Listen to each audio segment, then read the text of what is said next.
थांबलेले तुम्ही चौघाजण इकडे येणार आहे का नाही? तुम्हाला चौघांना मी 4 वेळा वॉर्निंग दिल्या. सर्व गुन्हे दाखल करणार तुमच्यावर बोलवून गाडी.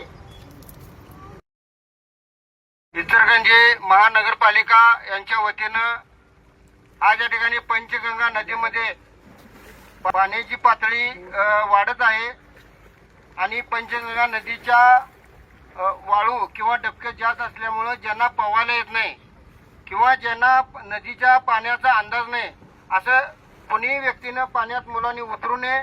आपल्याला सेफ्टी असावी, आपल्याला कॅन बांधलेला असावा जेणेकरून आपल्याला कुठल्याही प्रकारचा आपल्या जीवाला धोका होऊ नये याची खबरदारी घ्यायची आहे. आणि ह्या पंचगंगा नदीचा ज्याला अंदाज आहे पाण्याचा, कारण इथं वाळू आणि डबरं जास्त आहेत, त्यामुळं तुमचा जीव गुटमळण्याचा जाईल. शिकायचं असेल तर सेफ्टी असावी आणि कॅन इन्नर दोरा बांधून शिकावं आणि कुणी पोहायला न येणाऱ्यांनी या पंचगंगा नदी पात्रामध्ये उतरू नये.